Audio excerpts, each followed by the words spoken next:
Hello everyone, I am Kayalguri, an alum of PGPX program at IIM Ahmedabad. If you want resources about your GMAT preparation or MBA journey or applications, please subscribe to our channel. You will get a lot of videos on all these topics. In today's video, we are going to see some of the last minute study tips for GMAT. If you are thinking about how to keep yourself prepared for the exam, like in terms of resources, documents and everything, I have already done a video on that. You can check that in the card that is coming up here. For today, we are going to focus on what are certain things regarding your preparation, like your study, that you have to remember before going into your exam hall. There are very few tips, but they'll be very important when you go and take the exam. The first thing we are going to look at is the quant preparation.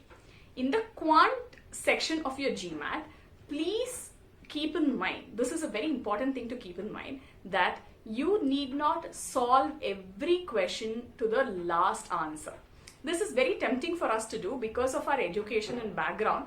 We tend to solve a problem to bring it to a final answer, only then we feel very satisfied and contented. That is not necessary in the case of GMAT. In any multiple choice question, because this is problem solving, it is enough if you can deduce your answer.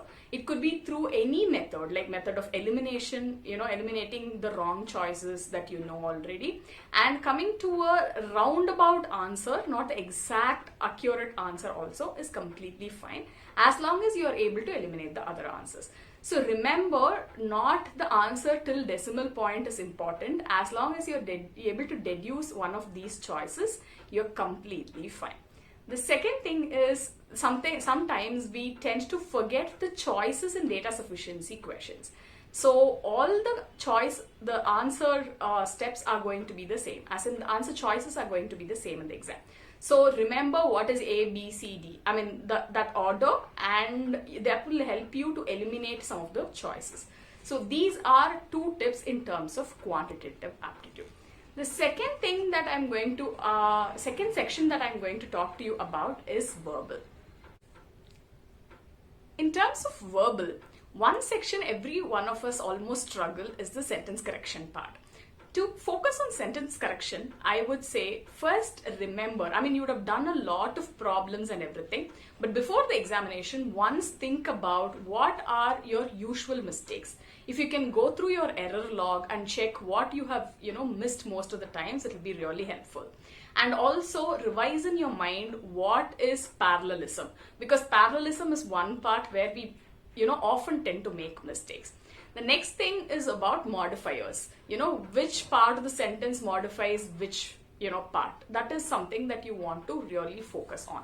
So if you look at holistic concepts like this and make notes when you are preparing, that will be helpful for you to revise before, the last minute of getting into your exam. Just see it once so that you'll know where you have gone wrong in the past and how you can correct them while you are doing it in the exam. So keeping them ready in the mind will help you. The second part I would like to discuss about is the reading comprehension and verbal.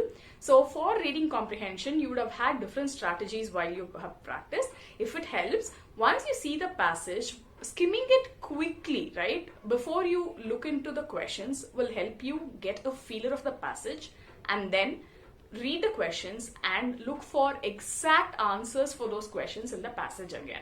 So this is a strategy that can help you save time and also improve accuracy. This is about verbal. The next part that we are going to focus on is IR.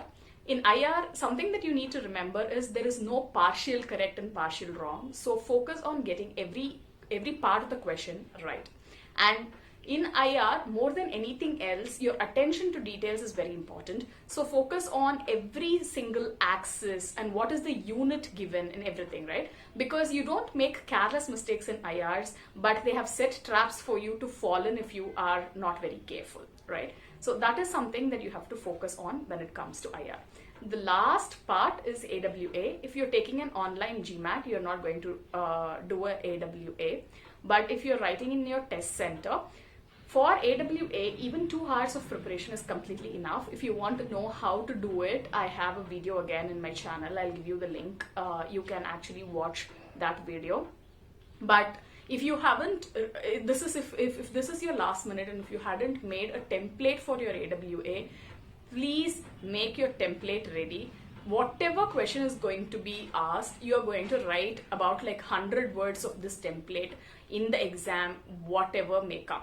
If you have that ready, that reduces a lot of, pressure on your head to get something, in place for AWA. So once all this is done, I think you are ready to go for the exam. The other things that you have to do is in terms of logistics, setup, and every other thing. As I told you earlier, there is another video about it. You can watch it. So this is just the study tips, last minute, for your GMAT examination. For more content, don't forget to subscribe to our channel. Keep supporting. All the very best.